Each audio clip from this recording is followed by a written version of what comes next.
Hello മക്കളെ, അപ്പോൾ നമ്മൾ റീപ്രൊഡക്റ്റീവ് ഹെൽത്ത് എന്ന് പറഞ്ഞ ചാപ്റ്ററാണ് ഇത്രയും നേരം നമ്മൾ അല്ലെങ്കിൽ കഴിഞ്ഞ വീഡിയോസിൽ നമ്മൾ ഡിസ്കസ് ചെയ്തുകൊണ്ടിരിക്കുന്നത്. ഇതാണ് നമ്മുടെ അവസാനത്തെ വീഡിയോ. അപ്പോൾ ഒരു ചെറിയ പോർഷൻ കൂടി ഉള്ളൂ നമ്മളുടെ ഇൻഫെർട്ടിലിറ്റി, അതുപോലെ തന്നെ ഇൻഫെർട്ടിലിറ്റി ട്രീറ്റ്മെൻറ്റ്സ്. ഇമ്പോർട്ടൻ്റ് ആയിട്ടുള്ള ഒരു ഏരിയ ആണ്. എന്തായാലും ഈ ഭാഗത്തു നിന്ന് ഒരു ചോദ്യം ഉണ്ടാവും കേട്ടോ.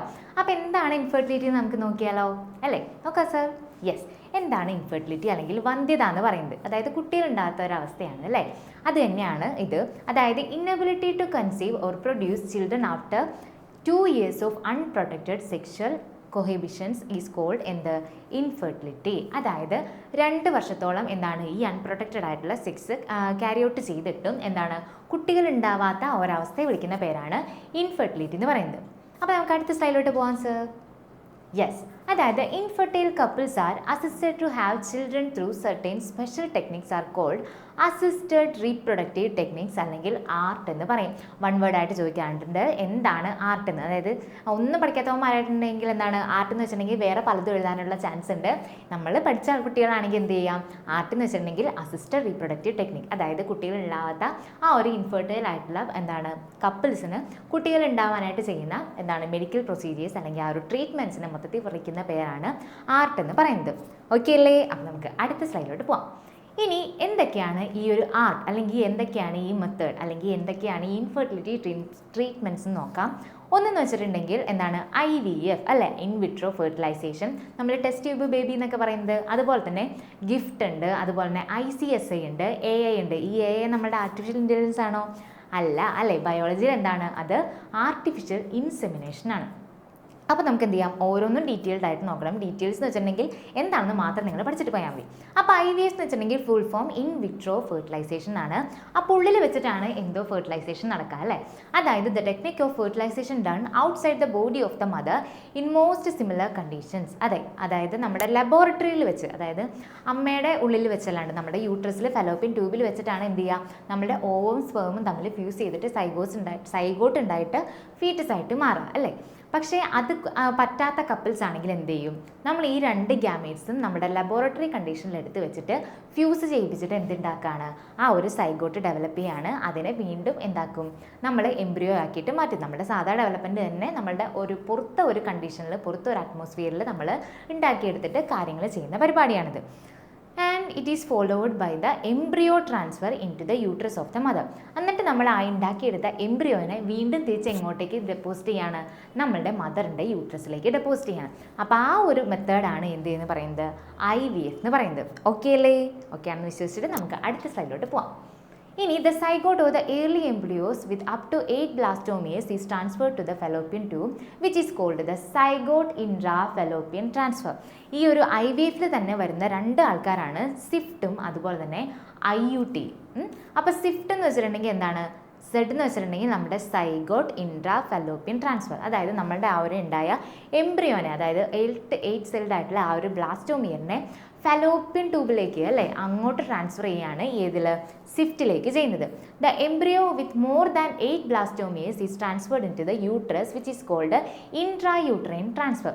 8 സെല്ലാണെങ്കിൽ നമ്മൾ അവരുടെ ഫെലോപ്പിയൻ ട്യൂബിലോട്ട് പോകും. അത് ഗ്രാജുവലി എങ്ങോട്ട് വന്നോളും? അമ്മയുടെ യൂട്രസിലേക്ക് വന്നോളും. 8 സെല്ലിൽ കൂടുതലാണെങ്കിൽ എങ്ങോട്ട് ചെയ്യും? നമ്മൾ ഡയറക്റ്റ്ലി അങ്ങോട്ട് തന്നെയാണ് നമ്മളുടെ യൂട്രസിലേക്ക് ഇംപ്ലാന്റ് ചെയ്ത് വെക്കും. അതിനെയാണ് എന്ത് പറയുന്നത്? IUT അല്ലെങ്കിൽ ഇൻട്രാ യൂട്രൈൻ ട്രാൻസ്ഫർ എന്ന് പറയുന്നത്. The transferred embryo develop within the uterus. പിന്നീട് ആ എംബ്രിയോ എന്ത് ചെയ്യും? സാധാരണ നമ്മുടെ കുഞ്ഞിനെ പോലെ അമ്മയുടെ വയറ്റിൽ, അതായത് ആ ഗർഭപാത്രത്തിൽ വളർന്ന് കുഞ്ഞാവയായിട്ട് വന്നോളും. ഓക്കെ ആണല്ലോ? അപ്പോൾ നമുക്ക് അടുത്ത സ്ലൈഡിലോട്ട് പോവാം.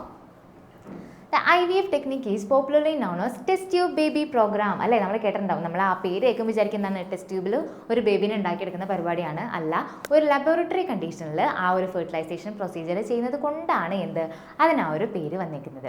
പക്ഷേ ഇതിൻ്റെ ഒരു സക്സസ് റേറ്റ് എന്ന് പറയുന്നത് 20% ആണ്, അല്ലേ? അതായത് നമ്മുടെ ഹ്യൂമൻ ബോഡിയിൽ ഉണ്ടാകുന്ന ആ ഒരു കണ്ടീഷൻ പുറത്ത് ഒരു ലബോറട്ടറിയിൽ ഉണ്ടാക്കിയെടുക്കുക എന്നൊക്കെ പറയുന്നത് എന്താണ്? വളരെ കോംപ്ലിക്കേറ്റഡ് ആയിട്ടുള്ള കാര്യങ്ങളാണ്. പക്ഷേ ഇതും എന്തുണ്ട്? ഇപ്പോൾ ടെക്നോളജീസ് ഒക്കെ ഭയങ്കരമായിട്ട് അഡ്വാൻസ്ഡ് ആയിട്ടുണ്ട്. ഈ കാര്യങ്ങളൊക്കെ എന്താണ് ഈസിലി നടക്കുമെന്നാണ് പറയുന്നത്.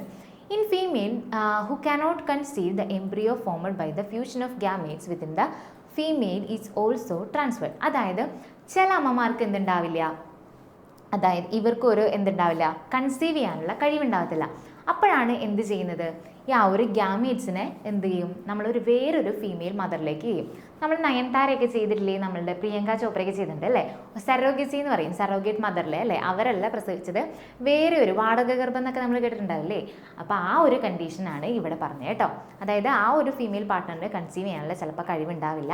അപ്പോൾ നമ്മൾ എന്ത് ചെയ്യാണ്, ആ മദറിൻ്റെ തന്നെ ഓവമായിരിക്കും, അവരുടെ ഹസ്ബൻഡിൻ്റെ സ്പേം ആയിരിക്കും, അത് ഫ്യൂസ് ചെയ്തിട്ട് ആ ഒരു സൈഗോട്ട് വേറൊരു എന്താണ് ഹെൽത്തി ആയിട്ടുള്ള വേറൊരു ഫീമെയിൽ പാർട്ട്ണർ, അതിനെയാണ് നമ്മൾ സെറോഗേറ്റ് മദർ എന്ന് പറയുക, അതിലേക്ക് കൊടുക്കും. അത് കഴിഞ്ഞിട്ട് അത് ഫീറ്റസ് ആയിട്ട് വളരും. വേറെ ഒരു വ്യത്യാസമില്ല, അവരുടെ തന്നെ കുഞ്ഞായിരിക്കും അല്ലേ. അവർക്കില്ലാത്ത വിഷമം നാട്ടുകാർക്കാണ് അല്ലേ. അപ്പോൾ നമുക്ക് വേഗം അടുത്ത സ്ലൈഡിലോട്ട് പോവാം. യെസ്, ഇനി രണ്ടാമത്തെ മെത്തേഡാണ് ഗിഫ്റ്റ് എന്ന് വെച്ചിട്ടുണ്ടെങ്കിൽ, അതായത് gamete intra fallopian transfer. The transfer of an ovum collected from the donor into the fallopian tube of the another female who cannot produce the one but can provide suitable environment for the fertilization and further development of the embryo. അതായത് gamete intra fallopian transfer എന്ന് വെച്ചിട്ടുണ്ടെങ്കിൽ എന്താണ്, നേരത്തെ പറഞ്ഞ കാര്യം തന്നെയാണ്. എന്താണ്, മദറിൻ്റെ നിന്ന് ഓവം കളക്ട് ചെയ്തിട്ട് എന്താണ് ഫെലോപ്പിയൻ ട്യൂബ്, വേറൊരു മദറിൻ്റെ ഫെലോപ്പിയൻ ട്യൂബിലേക്ക് നിക്ഷേപിക്കുന്നു. ഹു ക്യാനോട്ട് എന്താണ്, വേറെ ആ ഒരു ഇതിന് എന്ത് ചെയ്യാനുള്ള കഴിവുണ്ടല്ല, ഈ ഒരു ഇത് പ്രൊഡ്യൂസ് ചെയ്യാനുള്ള കഴിവുണ്ടാവില്ല. പക്ഷേ എന്തുണ്ടാവും, ആ ഒരു സ്യൂട്ടബിൾ ആയിട്ടുള്ള ആ ഒരു എൻവിയോൺമെൻറ്റ് ഒരുക്കി കൊടുക്കാനുള്ള കഴിവുണ്ടാകും ആ ഒരു അമ്മയുടെ ബോഡിക്ക്. അപ്പോൾ ആ ഒരു മെത്തേഡിനെ പറയുന്നതാണ് ഗിഫ്റ്റ് എന്ന് പറയുന്നത്. ഓക്കെ അല്ലേ, നമുക്ക് അടുത്ത സ്ലൈഡിലോട്ട് പോവാം. ഇനി എന്താണ് ICSI അല്ലെങ്കിൽ ഇൻട്രാസൈറ്റോപ്ലാസ്മിക് സ്പേം ഇഞ്ചെക്ഷൻ. ഇഞ്ചെക്ഷനാണ് അല്ലേ, സ്പേം ഇഞ്ചെക്ഷൻ. അത് തന്നെയാണ് എന്ത്, the sperm is directly injected into the ovum in the laboratory and then the zygote or the embryo is transferred into the fallopian tube or the uterus. അതായത് ഇവിടെ എന്ത് ചെയ്യാണ്, നമ്മൾ directly സ്പേമിനെ എങ്ങോട്ട് കുത്തിവെക്കുകയാണ്, നമ്മളുടെ ഓവത്തിലേക്ക് കുത്തിവെക്കുകയാണ്. അതായത് ചില പാർട്ട്നേഴ്സിൽ, മെയിൽ പാർട്ട്നേഴ്സിൽ എന്തുണ്ടാവില്ല, സ്പേമിൻ്റെ കൗണ്ടൊക്കെ കുറവായിരിക്കും, അല്ലെങ്കിൽ സ്പേമിന് എന്താണ് ഈ ഒരു ഫെർട്ടിലൈസേഷൻ കപ്പാസിറ്റി ഒക്കെ കുറവായിരിക്കും. അപ്പോൾ അങ്ങനെയുള്ള കണ്ടീഷനിൽ എന്ത് ചെയ്യും, ഡയറക്ട്ലി ഈ ഒരു സ്പേമിനെ നമ്മുടെ ഓവായിട്ട് കോണ്ടാക്റ്റിൽ വരുത്തുന്ന ആ ഒരു മെത്തേഡാണ് ICSI എന്ന് പറയുന്നത്. സെറ്റിലേ, അപ്പോൾ അത്രയും നോക്കി പോയാൽ മതി കേട്ടോ. അപ്പോൾ നമുക്ക് അടുത്ത സ്ലൈഡിലോട്ട് പോകാം. ഇനിയാണ് നമ്മൾ പറഞ്ഞ AI അല്ലെങ്കിൽ ആർട്ടിഫിഷ്യൽ ഇൻസെമിനേഷൻ എന്ന് പറയുന്നത്. The semen collected from either from the husband or a healthy donor is artificially introduced into the vagina or into the uterus. This is called intrauterine insemination. IUI എന്ന് പറയും. യൂട്രസിലേക്കാണെങ്കിൽ IUI ആണ്, അല്ലെങ്കിൽ എങ്ങോട്ടാണ്, നമ്മളുടെ fallopian ട്യൂബിലേക്ക് അല്ലെങ്കിൽ എന്താണ് നമ്മുടെ വജൈനയിലോട്ട് റിലീസ് ചെയ്യുന്നതാണ് പറയുന്നത്. അതായത് നമ്മൾ ഫീമെയിൽ സറോഗസി നമ്മൾ പറഞ്ഞു അല്ലേ, അമ്മയ്ക്ക് എന്താണ് ഗർഭം ധരിക്കാനുള്ള ഒരു ഇതില്ലെങ്കിൽ എന്ത് ചെയ്യാണ്, വേറൊരു ഫീമെയിൽ അമ്മേനെ കണ്ടുപിടിക്കും. ഇപ്പോൾ എന്താണ് ഫാദേഴ്സിലും അല്ലെങ്കിൽ മെയിൽ പാർട്ട്നേഴ്സിലും എന്ത് ചെയ്യാം, ചില ആൾക്കാർക്ക് സ്പേം എന്ത് ചെയ്യാൻ പറ്റുന്നുണ്ടാവില്ല, അവർക്ക് ആ ഒരു മോട്ടിലിറ്റി ഉണ്ടാവില്ല, അല്ലെങ്കിൽ എന്താണ് ആ ഓരോത്തിനെ ഫെർട്ടിലൈസ് ചെയ്യാനുള്ള കഴിവുണ്ടാവില്ല. അപ്പോൾ നമുക്ക് എന്ത് ചെയ്യാം, ഒരു ഹെൽത്തി ആയിട്ടുള്ള ഒരു മെയിൽ പാർട്ട്നേഴ്സിൻ്റെ നിന്ന് സ്പേംസ് കളക്ട് ചെയ്യാനായിട്ട് പറ്റും. അതിനും ചാൻസസ് ഉണ്ട് കേട്ടോ. അതാണ് ഈ ഒരു കേസിൽ പറയുന്നത്. അപ്പോൾ അങ്ങനെ കളക്ട് ചെയ്ത സ്പേം അടങ്ങിയിട്ടുള്ള ആ ഒരു സെമൻ എന്ന് പറയുന്ന ഫ്ലൂയിഡ് ഒന്നില്ലെങ്കിൽ ആ ഒരു ഫീമെയിൽ പാർട്ട്ണറിൻ്റെ വജൈനയിലേക്ക് അല്ലെങ്കിൽ ഡയറക്റ്റ്ലി എങ്ങോട്ടാണ് നമ്മുടെ യൂട്രസിലേക്ക് കടത്തിവിടാണ്.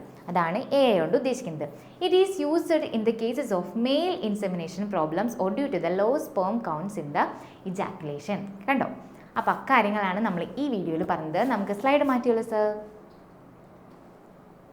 യെസ്, അപ്പോൾ ഇത്രയും കാര്യങ്ങളാണ് ഇൻഫെർട്ടിലിറ്റി എന്താണെന്ന് പഠിക്കുക. 2 സെൻറ്റൻസ് വേണ്ട, ഒരൊറ്റ സെൻറ്റൻസിൽ നിർത്താവുന്നേ ഉള്ളൂ. ഇൻഫെർട്ടിലിറ്റി ട്രീറ്റ്മെൻറ്റ്സിൽ നമ്മൾ മൊത്തത്തിൽ വിളിക്കുന്ന പേരാണ് ആർട്ട് എന്ന് പറയുന്നത്. ആർട്ടിലൊരു 4 മെത്തേഡ്സ് നമ്മൾ പഠിക്കുന്നുണ്ട്. അതിൽ തന്നെ ചെറിയ 2 സബ് ഡിവിഷൻസ് വരുന്നുണ്ട്. അപ്പോൾ എന്ത് ചെയ്യുക, ഈ വീഡിയോയിൽ പറഞ്ഞ ആ ഒരു ഹെഡിങ്സും അതെന്താണെന്നുള്ള 2 പോയിന്റും പഠിച്ച് വെച്ചിട്ടുണ്ടെങ്കിൽ എന്ത് ചെയ്യാം, ഈ വീഡിയോയിൽ നിന്ന് ഒരു ചോദ്യം ഉറപ്പ് വന്നിട്ടുണ്ടെങ്കിൽ എന്താണ് നിങ്ങൾക്ക് എഴുതി വയ്ക്കാവുന്നേ ഉള്ളൂ അല്ലേ. അപ്പോൾ എന്ത് ചെയ്യാം, നന്നായിട്ട് പഠിക്കുക, നന്നായിട്ട് എക്സാം എഴുതുക. അപ്പോൾ നമുക്ക് അടുത്ത ടോപ്പിക്കായിട്ട് അടുത്ത വീഡിയോയിൽ കാണാം. ബൈ.